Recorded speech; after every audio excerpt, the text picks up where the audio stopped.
Shalom Ouvracha, mes chers amis, un sujet aujourd'hui très important et qu'on a besoin tous les jours, en tout cas pour celui qui est marié. Et on a souvent des frictions avec notre époux, notre épouse. Et justement, comment faire pour essayer au maximum de garder une certaine paix? Alors il faut comprendre quelque chose. Comment est-ce qu'une femme, elle gère son monde? Une femme, elle gère son monde de telle façon que elle a besoin de dire tout ce qui lui passe par la tête, des choses qui lui font mal. Et l'homme, il est ici, il a une obligation d'écouter. Alors, la question, elle est comme ça. La question, comment ça se fait que ma femme, des fois, elle est nerveuse et tout ça, j'arrive pas à la calmer? C'est simple. Tu as besoin, tu as un chesed, tu as comment on appelle ça, une bonté que tu dois faire. Ça fait partie de ton rôle de mari, d'apprendre à écouter ta femme.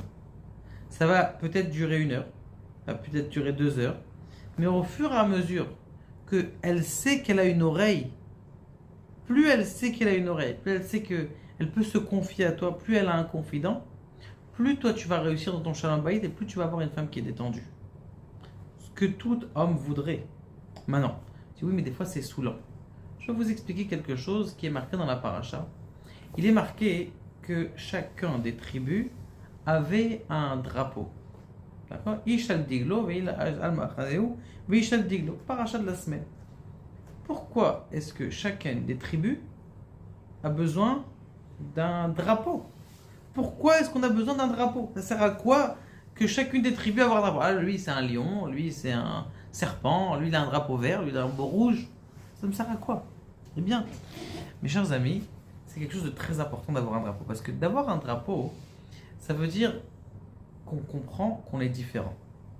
Malheureusement, une des raisons pour lesquelles il y a beaucoup de friction dans les couples, c'est parce qu'on ne comprend pas qu'une femme est une femme et qu'elle réagit différemment qu'un homme.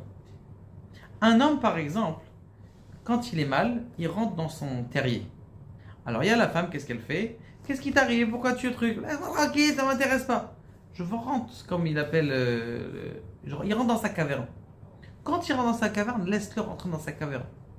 Il va en sortir, t'inquiète pas. On ne peut pas rester des années dans une caverne. La femme aussi, des fois, elle a envie de son coin. D'ailleurs, ça rappelle aussi un petit peu cette période de Nida où elle a besoin de rester dans son coin. D'accord? Cette période où elle va rester dans son coin, c'est très important de la laisser dans son coin. Parce que elle est différente et elle a un besoin, chacun a besoin. Maintenant, il y a une période où le contraire, elle a besoin de te parler. Mais la majorité, beaucoup d'hommes, malheureusement, ils ne savent pas écouter. Ils n'ont pas la patience d'écouter. Maintenant, tu veux être en symbiose avec ta femme, tu veux aimer ta femme, tu dois apprendre à tendre l'oreille. Un peu de patience, tendre l'oreille et être d'accord avec la personne d'en face. Et c'est ça ce qui a marqué dans la paracha, que chacun avait son drapeau. Ça veut dire quoi d'avoir son drapeau? Je sais qu'une femme, c'est différent d'un homme. Une femme, elle a besoin plus de parler, et moi, je dois besoin plus d'écouter et d'acquiescer ce qu'elle a dit. D'essayer de comprendre, d'être d'accord avec elle. Et même pire encore, si elle vient et elle vous dit tout simplement « Je ne suis pas d'accord avec toi », je dis bon, « Tu as raison, je ne suis pas parfait, je comprends ce que tu dis. » Et quand elle va voir qu'il y a une résonance à ces paroles, vous allez voir que tout de suite, vous n'avez même pas besoin de l'envoyer chez le psychologue ou chez personne d'autre.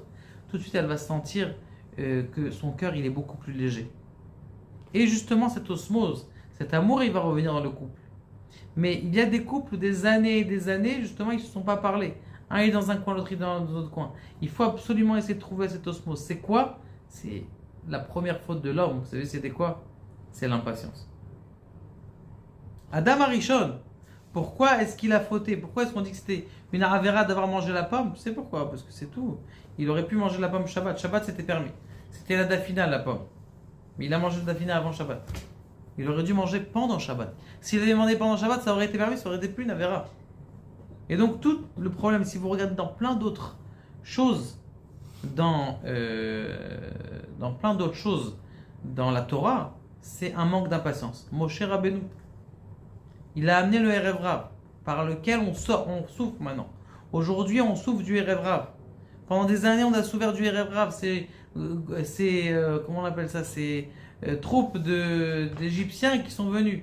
Pourquoi est-ce qu'il les a ramenés? Pourquoi est-ce qu'il a ramené le Erev Rav? Ça a servi à quoi? Réponse. Parce qu'il a dit, je vais faire le tikkun de toutes les semences qui ont été jetées par Adam Arishon pendant les 130 ans, je vais les prendre avec moi. Akadosh Baruch Hu lui a dit, c'est pas le moment encore. Attends, c'est pas le moment. Il a dit, non, c'est bon, on va le faire. Je suis impatient, il faut. Parce que lui, il voulait rattraper ça, il voulait être le tikkun, mais c'était pas le moment. Pourquoi? Qu'est-ce qui devrait se passer? Ce qui devrait se passer? Il aurait dû se passer que le cas d'Israël, il reçoit la Torah. Ils ont reçu la Torah, ils sont forts. Une fois qu'ils sont sortis, ils peuvent aller chercher chez les Égyptiens. Et les guérim, ils vont venir. Ils vont faire le tikkun. Mais si toi, tu n'as pas reçu la Torah, c'est comme il y en a un qui me dit, moi, je laisse mon fils à l'école Goy. Je dis, mais pourquoi il va faire tchouva aux autres petits juifs qui sont là-bas? Je dis, mais il ne sait même pas lire encore. Comment il va le faire tchouva? C'est bidiouk ce qu'il a fait Moshe. Un manque d'impatience. Adam Arishon, un manque d'impatience. Korach, un manque d'impatience. Pourquoi un manque d'impatience? Tout simplement parce que il voulait être le chef. Tu vas être chef. Attends, prochaine génération, prochain Gilgoul. Pourquoi tu attends pas? Et nous aussi, on est impatients. Prends de la patience. Lorsque tu écoutes ta femme, en vérité, tu es métaken.